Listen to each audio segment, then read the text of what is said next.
Kalau coba, jomblo-jomblo bahagia. No, iya dong. Kenapa? Karena saya punya salah satu mentor pernah mengatakan begini, kalau kita belum diizinkan untuk mendapatkan pasangan atau bertemu dengan pasangan kita, maka ada satu visi Tuhan yang masih harus digenapi dalam kehidupan kita sebagai seorang single. Kalaupun kita sudah menjalin hubungan dengan orang lain, dengan pasangan, atau mempersiapkan pernikahan, atau mungkin yang sudah menikah, bahkan sekalipun, kita percaya bahwa ada visi Tuhan yang besar yang selalu diciptakan pada season-season kita, pada musim-musim kehidupan kita. Pada pagi hari ini kita akan belajar satu pengalaman yang sangat luar biasa, seperti yang saya katakan pada minggu lalu, bahwa saya sudah bertemu dengan Kak Timothy sendiri. Beliau sudah menceritakan tentang kesaksian hidupnya, dan benar-benar saya sendiri kagum, man. Saya masih gini, saya bukan bermaksud menyombong gitu kan, tapi saya sudah ketemu dengan berbagai macam kasus dalam pelayanan saya di baik di John Robert Powers maupun di dalam pelayanan saya di gereja gitu ya. Tapi case yang satu ini, man, seriously, saya udah gak bisa ngomong apa-apa. Kenapa? Karena pengalaman hidup mereka benar-benar luar biasa, dan Tuhan adalah Tuhan yang memulihkan. Amin, saudara. Tuhan kita itu adalah Tuhan yang memulihkan sebuah hubungan. Tuhan kita adalah Tuhan yang menyembuhkan setiap luka.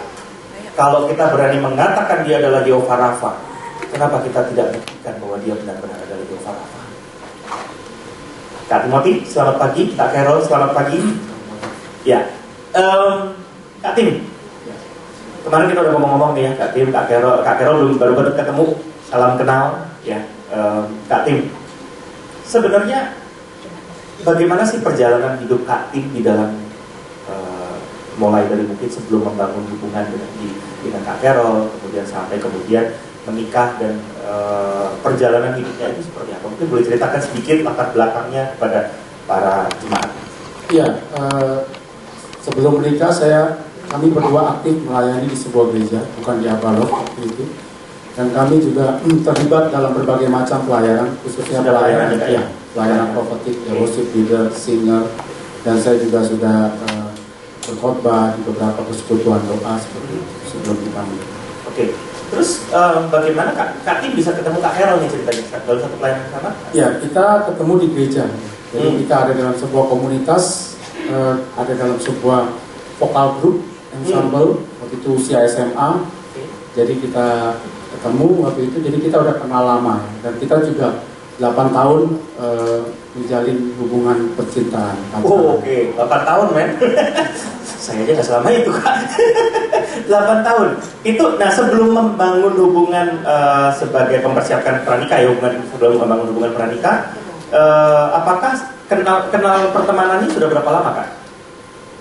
Ya sudah cukup lama, karena kita dari SMP, remaja, sama-sama. Jadiannya pas SMP? Jadiannya SMA kelas 2 SMA kelas 3. Oh, kelas 3, oke. Ya. Oke. Nah, Kak Carol sendiri sebenarnya kenapa kemudian Kak Carol menyetujui, mengokekan gitu loh pada waktu itu, Kak? Ya saya orangnya nggak bisa ngomong, ketemu dia yang maksudnya hebat gitulah, bisa bicara depan umum, bisa mengaris orang, dan saya rasa dia bisa mengangkat hidup saya waktu itu.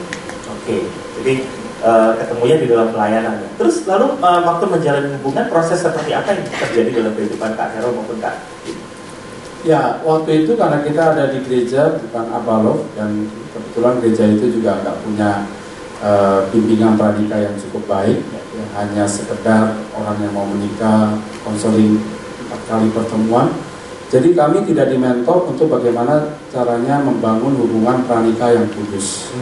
Ya, dan juga kami menjalin hubungan cukup lama, 8 tahun. Jadi banyak hal terjadi gitu dalam masa-masa itu. Oke, boleh tanya Kak, sebetulnya istilah pranikah yang kudus itu kalau menurut Kak Tim maupun Kak Carol, definisinya sebatas apa sih? Ya, jaga kekudusan di hadapan Tuhan sebelum melangkah dalam pernikahan. Karena kan ada orang yang bilang nih, pegangan tangan aja nggak boleh. Nah, kayak gitu gimana Kak? Ya, awalnya mungkin dari pegangan tangan. Tapi kalau kita nggak bisa menjaga, itu bisa terus berlanjut.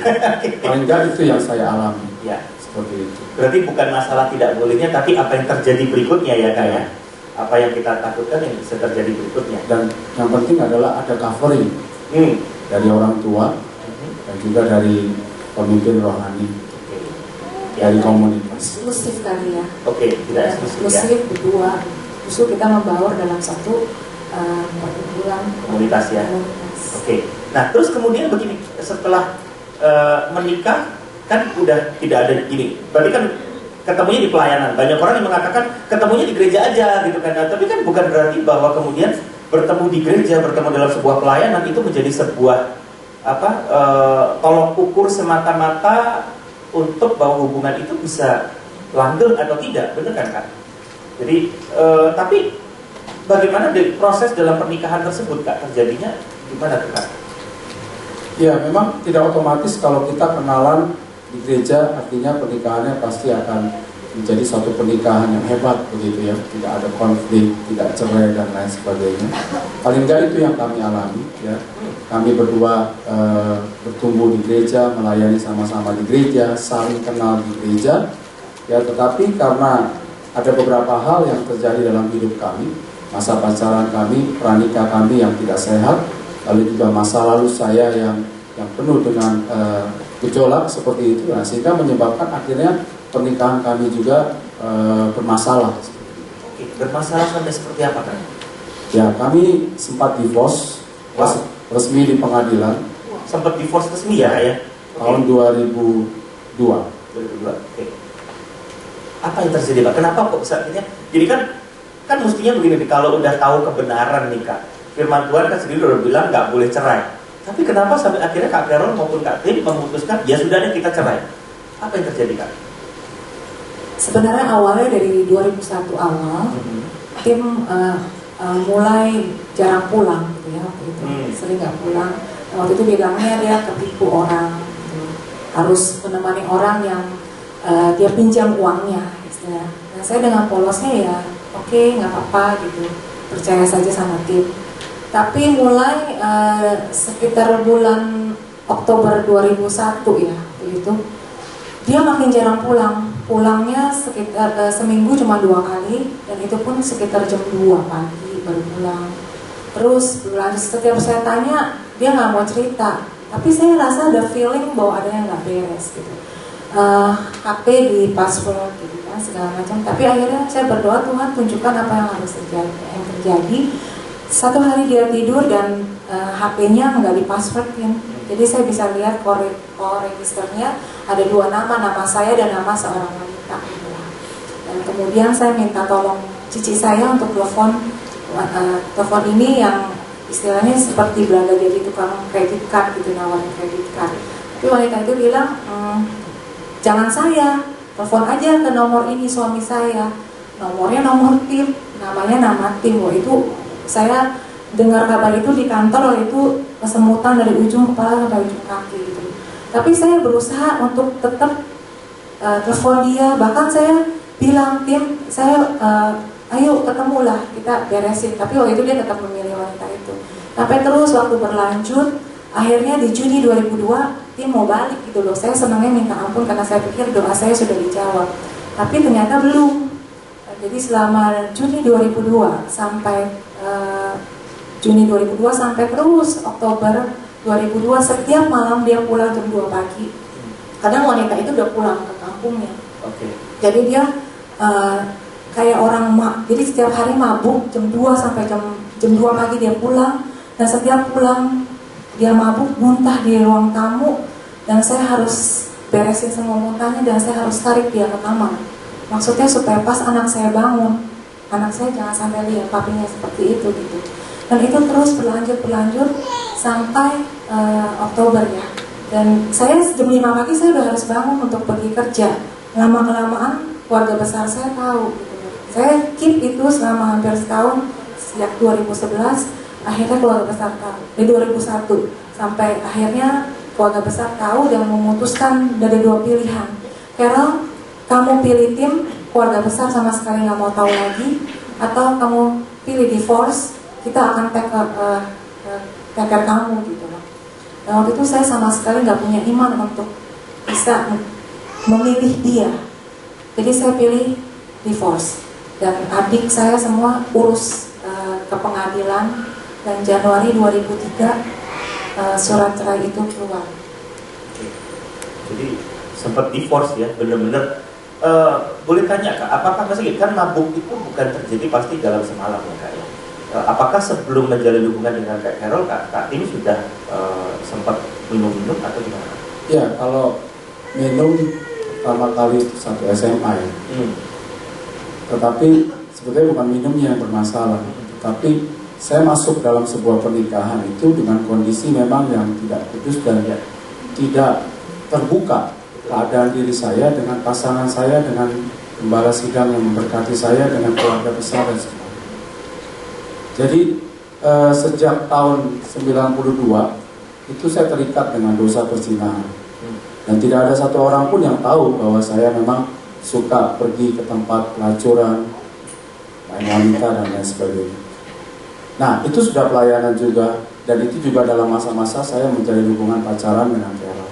Itu yang saya bilang, jadi 8 tahun itu kita pacaran tanpa covering, ya, pacaran yang tidak sehat, itu memicu saya untuk melakukan satu dosa. Karena saya nggak berani berhubungan seks dengan calon istri saya, tetapi kami melakukan pacaran dengan cara yang salah. Jam 1 malam, jam 2 malam kita masih bersama dalam rumah yang orang tua sudah tidur dan lain sebagainya. Kita melakukan banyak hal. Cuma satu aja yang kita nggak lakukan, yaitu berhubungan seks. Nah, sebagai pria tentu ketika saya pulang dalam kondisi yang sudah betul-betul ya on gitu ya, nah, memuncak begitu ya, tentu akhirnya saya jatuh juga di dalam dosa perzinahan itu gitu. Dan itu saya tutupi ya, karena malu, takut kalau saya confess waktu itu ya, karena waktu itu juga saya juga pernah jadi wakil ketua kaum muda dan lain sebagainya. Ada dorongan untuk Roh Kudus itu suruh saya selesaikan, tapi saya nggak berani karena malu, karena takut begitu. Dan akhirnya saya pikir begini, kalau sudah masuk pernikahan kan pasti dosa itu akan selesai sendiri. Itu pikiran saya waktu itu. Karena sudah ada istri, sudah ada pelampiasan untuk melakukan aktivitas seksual, pasti berhenti dong, ya kan? Pasti nggak jajan lagi dong. Dan memang betul 1 tahun menikah, ya saya stop gitu, ya. Tetapi masuk ke tahun kedua berlanjut lagi. Dan akhirnya puncaknya itu adalah di tahun 2001 itu, di mana saya pada waktu itu memang kecantol dengan seorang wanita. Kenapa bisa sampai kecantol? Ya mungkin itu puncak dari dosa yang saya tutupi, yang saya lakukan selama ini. Ya jadi karena Tuhan mengasihi saya, Dia izinkan itu dibongkar dengan cara yang dahsyat memang, yaitu heboh semuanya sampai keluarga ya. Ramai semua ya kan. Nah, dalam proses perceraian tersebut gitu ya, apa yang kemudian bisa membuat Kak Tim maupun Kak Carol ini kan sekarang sudah bersama, itu berapa lama Kak cerainya? 6 tahun. Wow, 6 tahun. Saya tuh mikir kalau udah cerai kayaknya semua orang yang menikah kalau udah cerai kayaknya sudah it's the end of the world ya buat pernikahan mereka. Tapi saya kagum justru ada sebuah, berarti kan pasti ada sebuah effort yang dilakukan baik oleh Kak Tim maupun Kak Carol untuk kembali bisa menjalani hubungan dalam pernikahan kembali gitu kan. Apa yang dilakukan sebenarnya? Apa yang terjadi selama masa perceraian tersebut Kak? Ya kalau dari sisi saya, perceraian itu bukan membuat saya menjadi lebih enak ya, tetapi justru itu membebani saya. Ya, jadi memang saya nggak bisa pungkiri bahwa Carol sudah jadi belahan dalam hidup saya begitu. Jadi ketika itu dipisahkan, ada sesuatu yang hilang. Dan sehingga saya menghabiskan tiap malam itu dengan kehidupan malam. Saya mulai terikat juga dengan narkoba pada waktu itu, ya. Dan saya coba juga menjalin hubungan dengan beberapa wanita dengan maksud ya udahlah memulai sesuatu yang baru, tapi ternyata nggak bisa. Dan saya tetap teringat dengan istri saya Carol, dengan anak saya seperti itu. Itu dari sisi saya. Sampai akhirnya juga ada teman yang menolong untuk mempertemukan saya kembali dengan Carol. Ya, demi anak tentu pada waktu itu, supaya kita bisa spend time setiap hari Minggu, weekend bersama, berjalan bersama bertiga. Seperti itu. Berarti bukannya malah kehidupan tambah lebih baik, malah tambah hancur kali ya Kak ya? Kalau dari sisi saya seperti itu. Oke. Lalu kalau dari sisi Kak Carol gimana?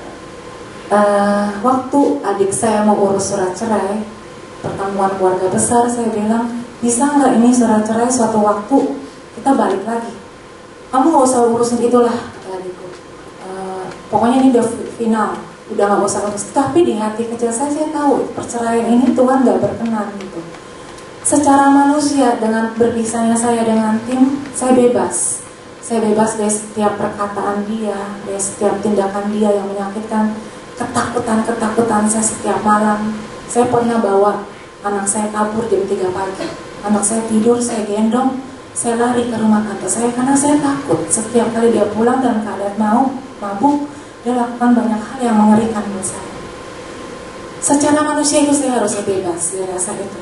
Tapi waktu surat cerai itu keluar, ada rasa nggak sejahtera banget di hati saya. Saya tanya Tuhan, saya udah berdoa, sudah minta Tuhan pulihkan tim, kenapa jadinya begini? Saya komplain terus sama Tuhan. Tuhan, kenapa Tuhan gak dengar doa saya? Saya saat teduh kok Tuhan, saya punya hubungan dengan Engkau kok Tuhan. Kenapa terus begini jadinya?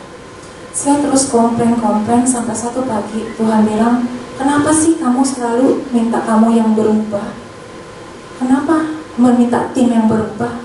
Kenapa kamu gak pernah berpikir bahwa kamu yang harus berubah, kata Tuhan. Terus saya tanya Tuhan, apalagi yang harus saya ubah Tuhan? Saya udah jadi istri yang baik, mami yang baik. Harus ubah apa lagi Tuhan? Tuhan bilang satu hal yang belum kamu ubah. Kamu belum mengampuni suami kamu. Kamu belum mengampuni tim. Saya bilang, Tuhan, saya gak bisa mengampuni dia dengan begitu banyak hal yang menyakiti hidup saya. Masih teringat gimana saya harus seret dia. Saya harus jaga anak saya. Anak saya sampai kita pulih, dia tidak pernah tahu bahwa kita bercerai. Saya selalu bilang kepada Fanfan anak kami bahwa papi ada urusan.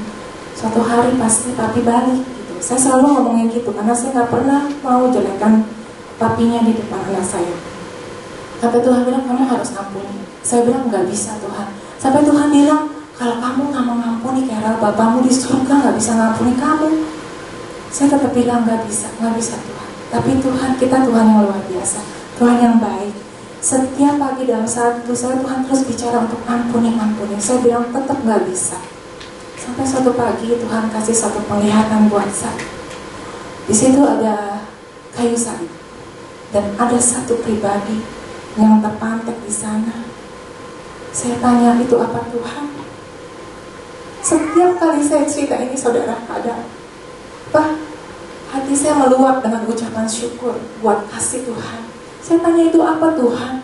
Tuhan bilang, itu aku Carol yang mati buat kamu saat kamu masih berdosa.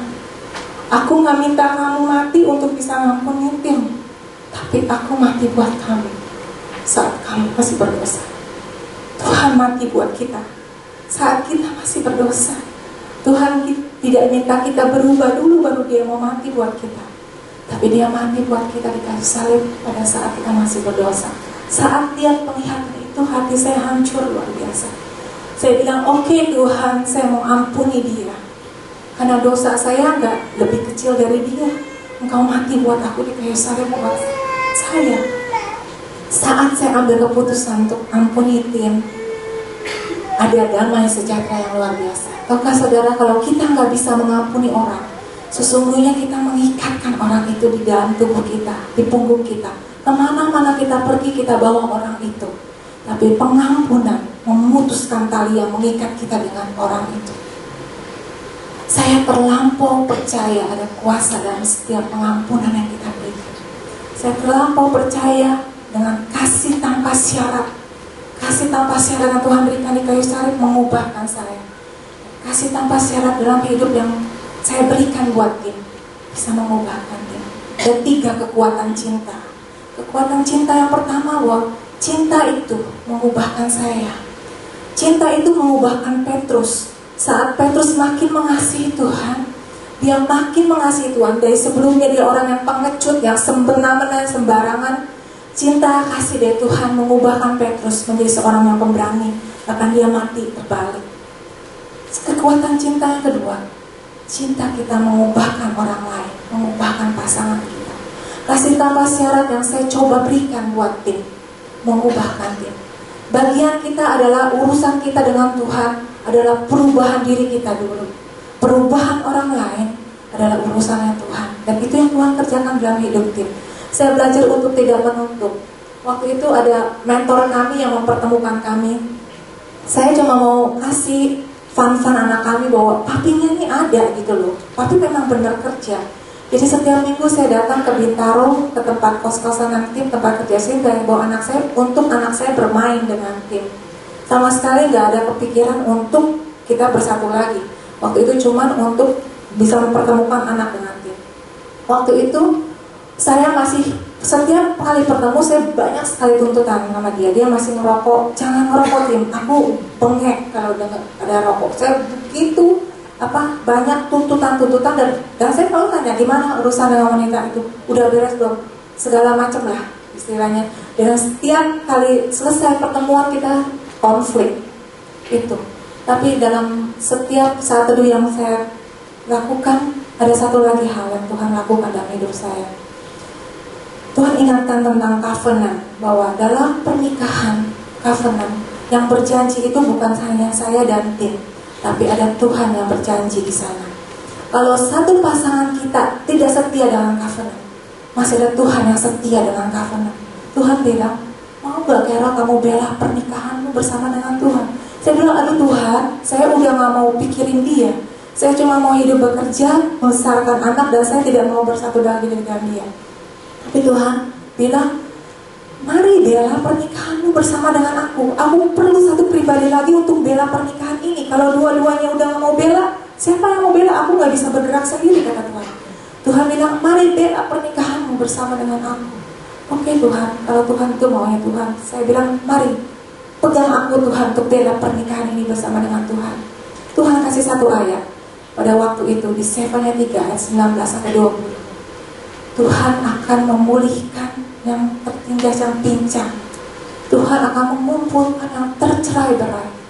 Dan aku akan membuat kamu yang mendapat malu menjadi kepujian dan kemuliaan bagi namaku. Waktu aku tanya, ini apa Tuhan?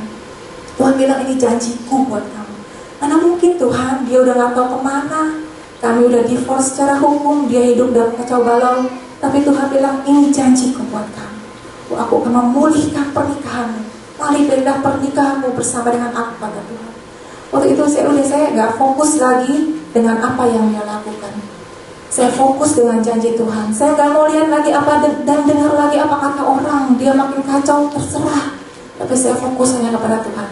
Dan saya ubah. Setiap saya kali ketemu dengan dia, saya gak nuntut lagi untuk dia gak ngerokok. Ya terserahlah, pulang bau rokok, kurang ngap. Tapi Tuhan baik. Walaupun saya dapat rokok dari dia, saya nggak bengek pulangnya.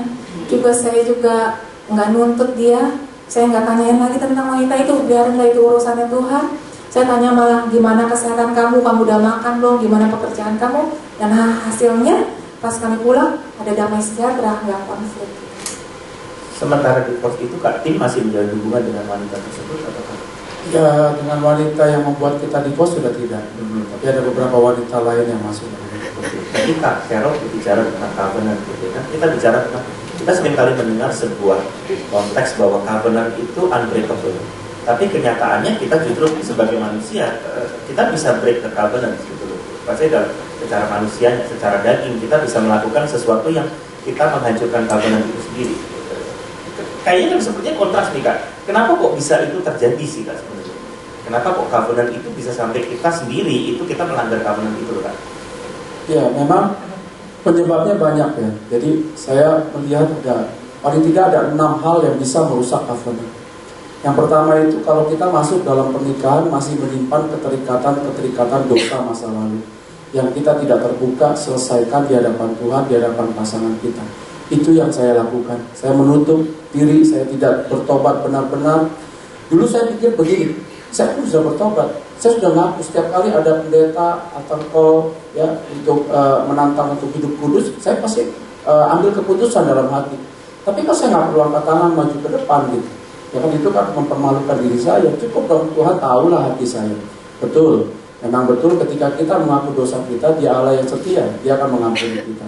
Tetapi kalau bagi saya sekarang, pengampunan dosa itu, ya mengaku dosa bukan hanya kepada Tuhan, mengaku kepada Tuhan untuk pengampunan kita, tapi mengaku kepada sesama atau kepada pasangan untuk membuat kita itu lebih kuat, ya tidak mudah jatuh lagi dalam dosa yang sama.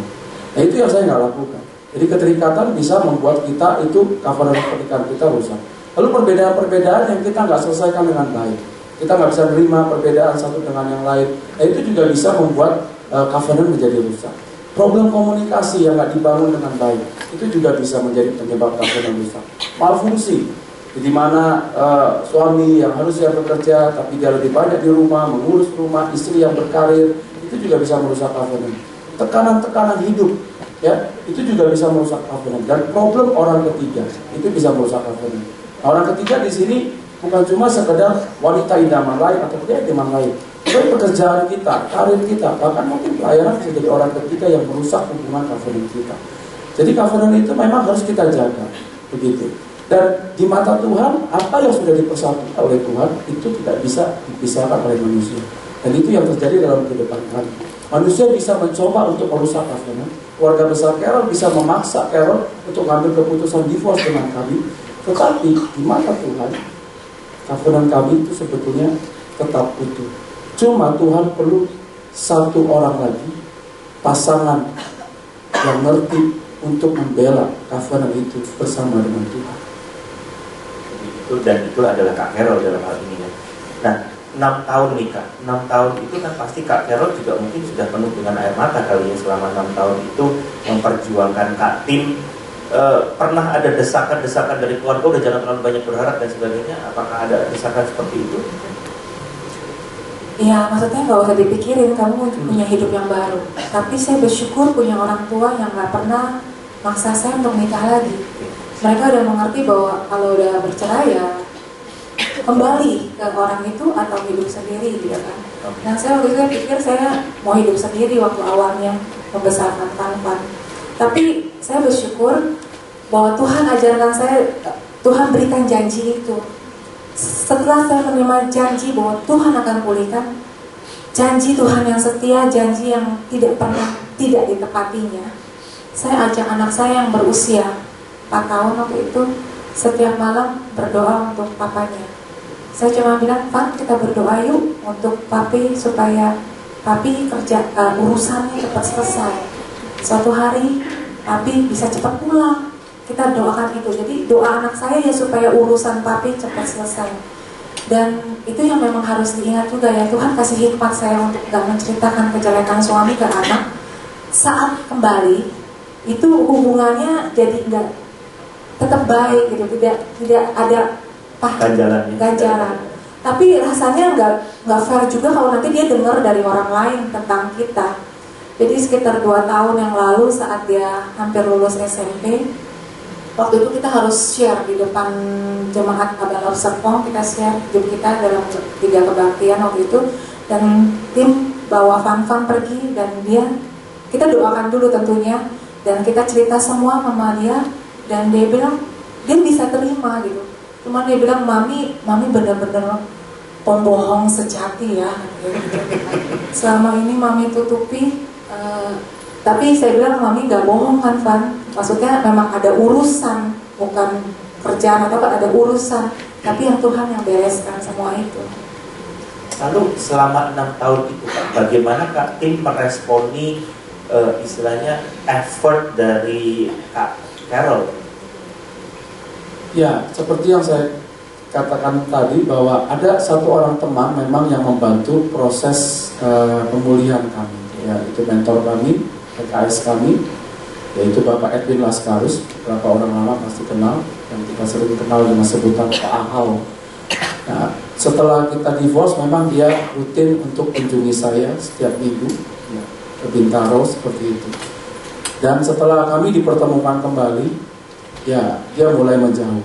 Nah, 4 tahun kami bertemu itu seperti yang Carol tadi katakan, ya, pulang selalu kita ribut, konflik. Karena waktu itu Carol belum ngerti bagaimana harus mengasihi saya, mengampuni saya tanpa saya. Tapi setelah dia nangkep penglihatan yang tadi dia cerita, 1 tahun, ya, kurang lebih tahun 2006 sampai 2007, itu pertemuan yang kita jalin itu memang sangat efektif sekali gitu. Sehingga akhirnya berujung kepada pemulihan keluarga kami gitu. Jadi memang saya lihat perubahan yang sangat drastis sebelum Carol menerima vision dari Tuhan yang tergantung di atas kayu salib, Dan Tuhan mau Dia mengampuni saya, menerima saya tanpa syarat, mengasihi saya tanpa syarat. Dengan sebelum Dia terima itu dan sesudah itu beda sekali. Saya lihat perubahan yang begitu drastis dalam diri Dia. Itu yang membuat saya ya penasaran dan juga ingin membangun kembali hubungan lebih jauh dengan Carol. Ya dari pihak saya juga memang setelah kita divorce, memang saya juga ada waktu lebih banyak sendiri. Ya, di samping tadi kegiatan-kegiatan malam pigem yang saya lakukan, saya juga mulai mendisiplin diri saya untuk baca Alkitab. Ya. Ceritanya begini, saya senang baca. Di rumah saya banyak koleksi buku. Jadi waktu saya keluar dari rumah saya nggak bawa buku-buku saya. Nah, untuk mengisi kekosongan waktu, saya minta istri saya Carol kirim paketin gitu, ya buku itu ke tempat saya. Dan dia kirim pada waktu itu buku-buku saya. Nah, saya buka waktu saya terima, ternyata ada sebuah Alkitab di dalam paket itu. Dan Alkitabnya Alkitab bahasa Indonesia sehari-hari yang tebalnya segini. Wah, saya langsung telepon Carol, kamu kenapa masukin Alkitab juga? Itu kan makan tempat gitu. Kalau kamu nggak tahu Alkitab itu kan bisa 3 buku lagi masuk. Saya marah dengan Carol. Lalu waktu itu Carol bilang, anak kamu ini yang suruh Alkitab itu dimasukin biar nggak dibaca.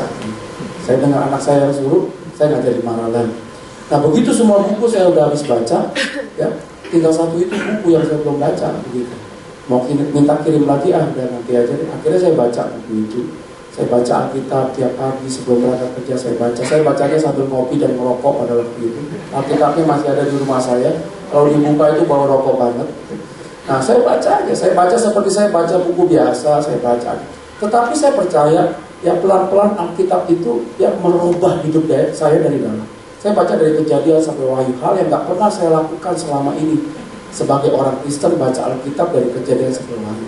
Saya baca Alkitab itu, lalu kemudian setelah selesai, saya mulai menikmati, saya minta kirim Alkitab yang lain, ya firman Allah yang hidup terbitan Immanuel. Saya banyak beberapa terjemahan Alkitab, saya baca lagi ya dari awal sampai akhir seperti itu.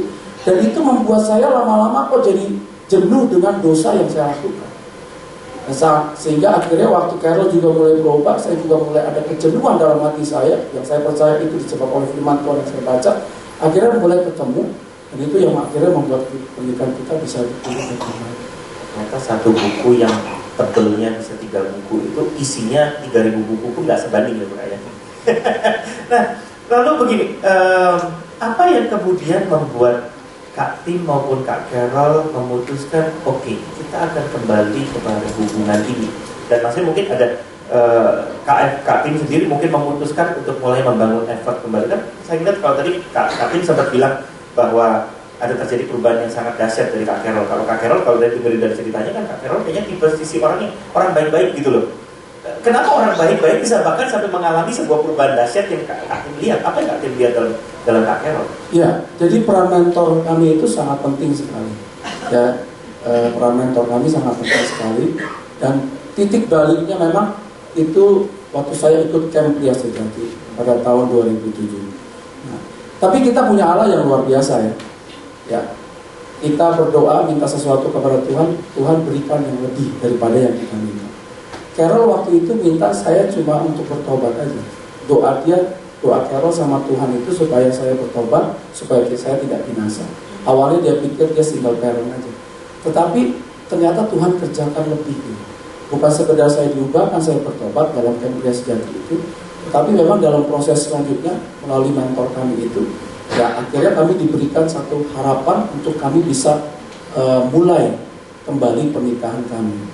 Dan memang problemnya pada waktu itu adalah keluarga besar, karena perceraian kami ini melukai semua orang.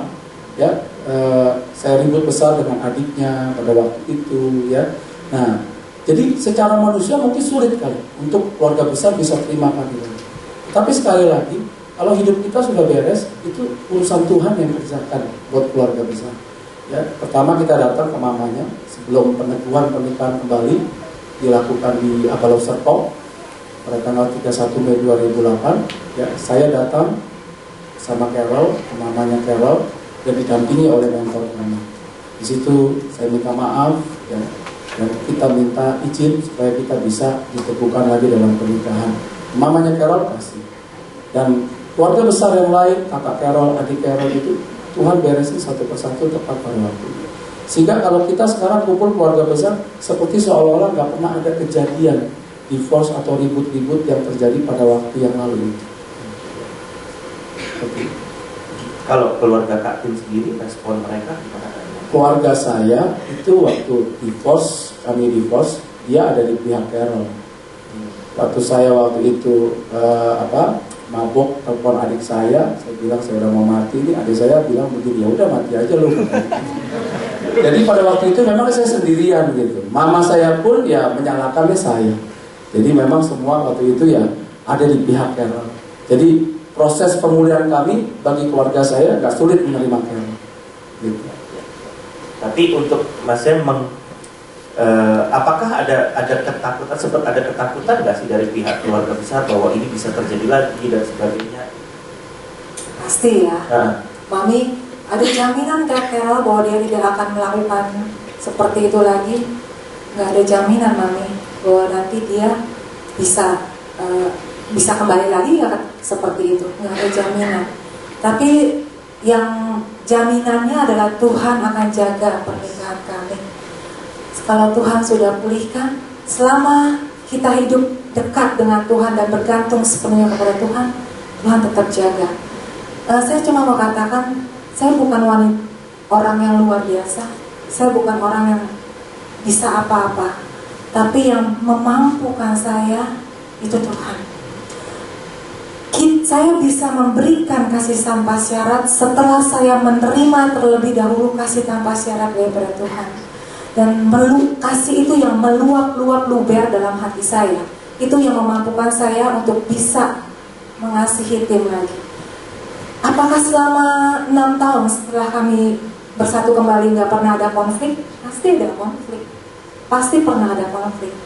Tapi selama hati kita penuh luber dengan kasih Tuhan, itu apa konflik apapun sepertinya mental aja dari dalam hati kita. Perkataan apapun jadi mental karena kasih Tuhan udah penuh dalam hati kita. Ini yang mungkin kalau firman Tuhan katakan bahwa kasih itu menutupi segala sesuatu. Lalu terakhir nih Kak Timnya, kira-kira ada pesan apa sih yang bisa disampaikan kepada saudara-saudara di sini, Bapak Ibu di sini yang kira-kira dari pengalaman Kak Tim, apa yang Kak Tim pelajari, tips-tips dalam membangun hubungan atau apapun? Iya, Kolose 3:14 berkata, dan di atas semuanya itu kenakanlah kasih sebagai pengikat yang mempersatukan dan menyempurnakan. Kalau kita bicara falling in love, staying in love, ada 2 jenis cinta sebetulnya di dunia ini. Alkitab mengatakan itu. Yang pertama cinta Yakub. Cinta Yakub kepada Rahel. Itu cinta ada apanya. Kenapa Yakub begitu mencintai Rahel? Karena Alkitab mencatat Rahel itu orangnya baik, wajahnya cantik, umurnya muda. Sebagian kita falling in love, sebagian besar kita pasti kita falling in love terhadap orang yang terbaik menurut kita. Tetapi pertanyaannya ketika kita masuk dalam pernikahan, apakah kita bisa mempertahankan cinta yang seperti itu? Tidak bisa. Untuk falling in love, kita bisa pakai cinta Yakub. Tapi untuk staying in love, kita perlu cinta Hosea. Cinta Hosea adalah cinta yang mencintai apa adanya, bukan ada apanya. Itu yang kalau lakukan terhadap saya. Setelah kita masuk dalam pernikahan, kita tahu banyak perbedaan kita dengan pasangan kita.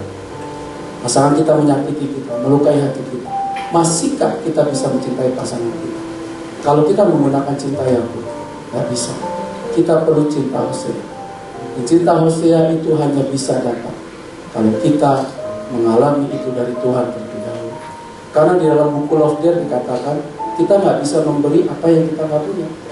Kalau kita belum mengalami cinta dari Tuhan yang begitu besar dalam hidup kita, kita tidak mungkin bisa mengasihi pasangan kita juga dengan cinta tanpa syarat itu. Karena cinta hanya bersumber dari Tuhan saja. Dan ketika kita mengasihi pasangan kita, ingat, cinta itu bukan sekedar perasaan atau kata sifat. Cinta itu adalah tindakan. Love is a verb, kata Gary Chapman. Nah, kalau kita mengatakan bahwa kita mencintai pasangan kita, ada 3 tindakan cinta yang kita harus lakukan. Pertama, beri yang terbaik buat pasangan kita. Kedua, ampuni kesalahan. Ketiga, bangun hubungan setiap hari dengan pasangan kita. Dan saya percaya kalau kita ambil bagian, lakukan bagian kita, mencintai pasangan kita, maka kita tetap bisa stay in love dengan pasangan kita. Terima kasih Kak Tim, terima kasih Kak Carol. Saudara sudah mendengarkan sebuah kesaksian yang saya yakin pasti memberkati diri kita semua. Bahwa seperti tadi saya katakan bahwa sometimes kalau kita sudah sampai pada, apalagi dalam pernikahan, kita sampai divorce, jangankan divorce, yang lagi bangun hubungan pacaran aja pernah nikah, putus aja kayaknya langit mau runtuh. Ya, tapi ternyata bahwa bahkan dalam keadaan divorce pun Tuhan bekerja di tengah-tengah itu. Tidak ada hubungan yang tidak ada konflik. Tidak ada hubungan yang mulus, saya baca. Kenapa? Daud aja bisa bilang, sekalipun aku berjalan di dalam lembah kekelaman, dalam bahasa aslinya dikatakan sekalipun aku berjalan di tengah-tengah lembah bayang-bayang maut. Dia salah langkah sedikit aja udah jatuh. Tapi penyertaan Tuhan itu setia. Saya melihat kisah Kak Tim dan Kak Carol ini seperti kalau ada yang pernah nonton film Fireproof ya. Jadi kalau Fireproof, kalau saudara lihat di akhir ceritanya, si bapak kan memang bapaknya kan kasih buku Love Dare ini kepada anaknya. Dan si bapaknya kesaksian bahwa dulu papa juga pakai buku ini. Tapi bedanya adalah pada waktu itu yang memperjuangkan adalah mamamu, bukan aku. Aku yang sedang diperjuangkan. Dan dalam hal ini Kak Tim diperjuangkan oleh seorang covenant keeper, yaitu Kak Carol. Karena apa? Kalau saudara menjaga covenant, bukan saudara yang jaga sendiri. Saudara nggak pernah sendiri. Tuhan menjaga. Di depan kita ada banyak mawar, saudara. Kasih seringkali diidentikan dengan sebuah mawar. Kalau lagi Valentine, bisnis apa yang paling laris? Jual coklat sama jual mawar. Bener nggak? Itu bisnis paling laris. Tapi jadi menariknya adalah kenapa kok selalu identiknya dengan bunga mawar. Mawar ini punya satu karakteristik yang sebetulnya aneh ya. Tapi justru disitulah kasih. Kasih itu bagaimana kita melihat adalah tergantung dari persepsi kita. Apakah kita mau melihat dari persepsi manusia atau persepsi Tuhan? Kalau kita melihat mawar, persepsi manusia akan mengatakan, wah, ini bunga yang bagus, tapi punya duri. Wow, ini orang baik tapi punya kelemahan. Tapi persepsi Tuhan adalah di balik duri itu ada bunga yang bagus. Di balik semua kelemahanmu ada aku, sang kasih sejati.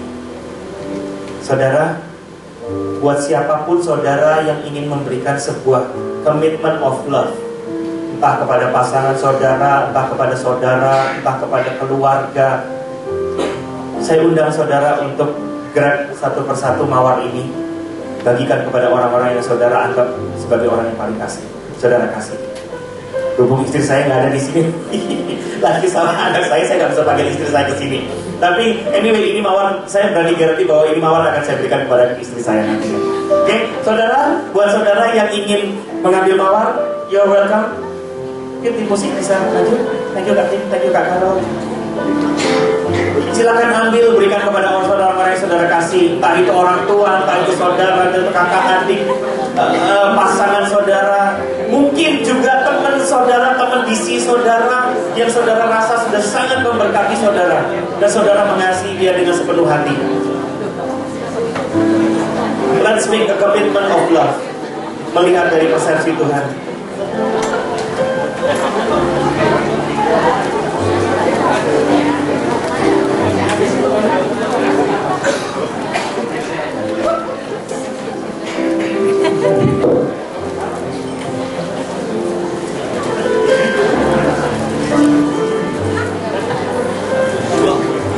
Ini ada istri saya. Saya undang istri saya maju dong. Memang Tuhan bekerja tepat waktu saudara. Yuk, saya undang istri saya maju dong. Gak apa-apa, ajak aja sisik.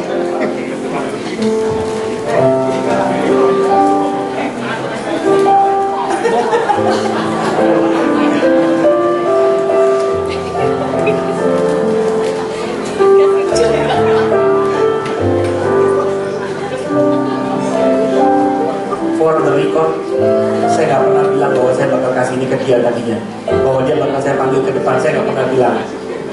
Tapi saya ingin menyatakan bahwa seperti kata Kak Carol tadi, seperti kata Kak Tim, bahwa covenant itu everlasting.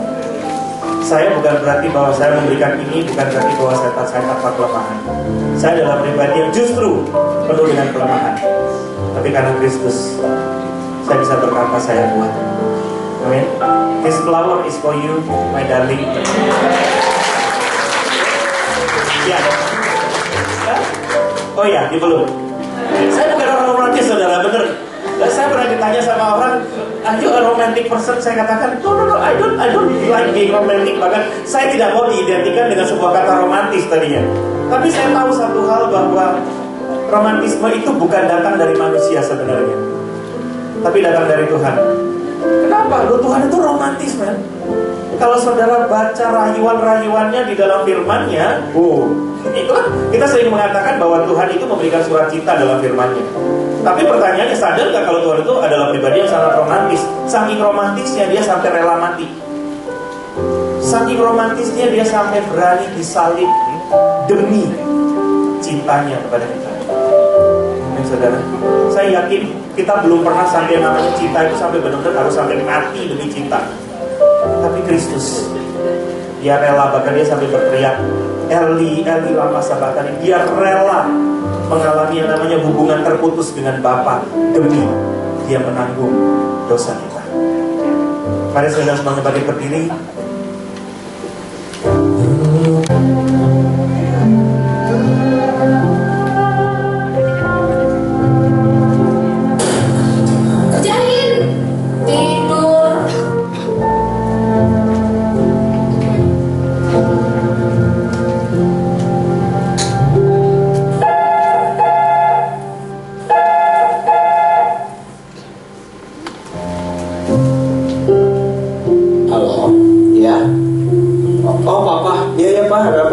Kamu lagi sibuk? Biasa Pak, kerjaan. Papa baru pulang tadi dari rumah sakit. Apa sakit apa? Iya, tadi Papa ngerasa dada gak enak, terus dibawa ke dokter. Terus didiagnosis dokter, katanya Papa terkena sakit jantung. Serangan jantung Pak. Tapi Papa gimana keadaannya sekarang? Gak apa-apa kan Pak? Natalan pulang. Ya, kalau pekerjaan sudah selesai sih pasti bisa pulang Pak. Udah lama ya kita gak merayakan Natal bersama. Papa kangen sama kalian sekeluarga. Papa mau main sama cucu Papa yang lucu itu. Nanti Natalan kamu ajak istrimu ya dan anakmu ya. Kalau bisa kita merayakan Natal bersama di rumah. Iya Pak, saya usahakan ya Pak ya. Iya Pak. Papa tunggu ya nak. Kamu baik-baik saja. Titip salam ya buat istri dan cucu Papa yang paling lucu. Iya Pak, baik-baik ya Pak.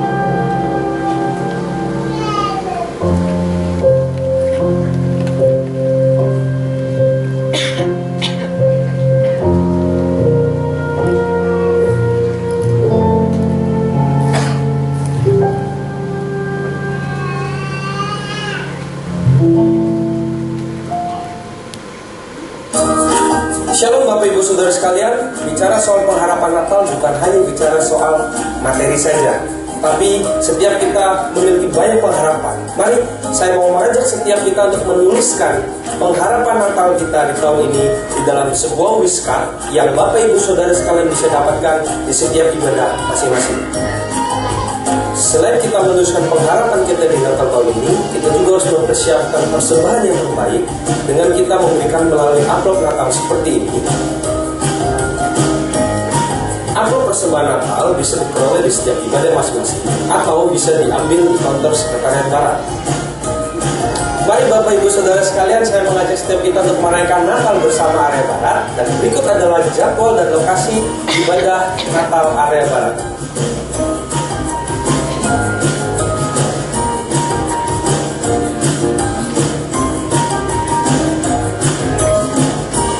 Shalom jemaat yang dikasihi Tuhan, mari dengan penuh semangat dan antusias kita mau menyambut sepakat bersama pekerja di Desember tahun ini.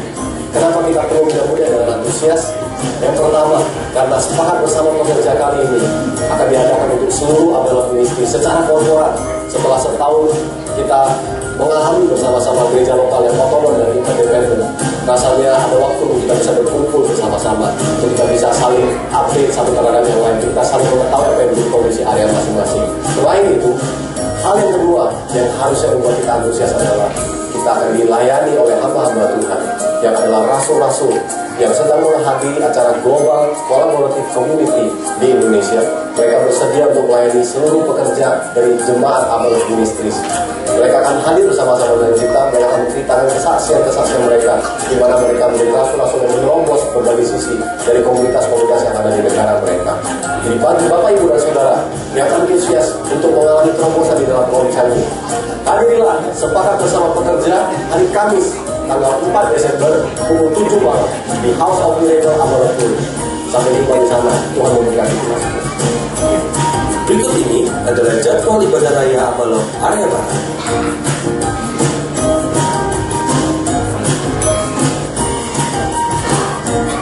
Tuhan Yesus berkati. Saudara, nantikan momen Natal kita. Duan tanggal 14 Desember kita akan juga khusus jemaat ICC, kita akan menulis bersama pengharapan kita di Natal di tahun ini. Di tanggal 14 saudara akan dibagikan juga diskan untuk kita menuliskan pengharapan kita. Saya percaya Yesus adalah satu-satunya sumber kasih di dalam keluarga kita. Yesus begitu mencintai kita, dia falling in love dan dia stay in love kepada kita, kepada kehidupan kita. Dan saya percaya Yesus adalah satu-satunya pengharapan, juru selamat dalam kehidupan kita, yang menolong dalam kehidupan kita. Pastikan saudara kita hadir bersama di dalam Natal di tanggal 14 Desember. Kita bisa ajak keluarga kita agar kita bisa merayakan Natal bersama di tahun ini. Dan juga saudara, saya mengencourage setiap kita di tanggal 4 Desember kita akan ada SBP, sepakat bersama pekerja. Kita akan diimpartasi oleh beberapa pemimpin misi yang sedang datang hari ini bersama dengan Pak Jem, Pak Edi. Mereka sedang rapat untuk bagaimana menjangkau begitu banyak jiwa-jiwa yang terhilang di Eropa hari-hari ini. Saudara, mereka akan datang dan mereka akan mengimpartasi kita, dan mereka juga akan banyak bercerita bagaimana kegerakan misi yang sedang terjadi di belahan dunia yang lain. Saudara, mari kita hadir di dalam momen SBP kita hari Kamis tanggal 4 Desember 2014 jam 7 malam di House of Miracle di Pluit. Dan juga bagi Bapak Ibu Saudara yang sudah menerima amplop Natal seperti ini, kita dapat mempersiapkan amplop Natal kita, pemberian Natal kita yang terbaik. Kita dapat memberikannya hari ini atau juga di bulan Desember nanti, minggu depan dan minggu tanggal 14.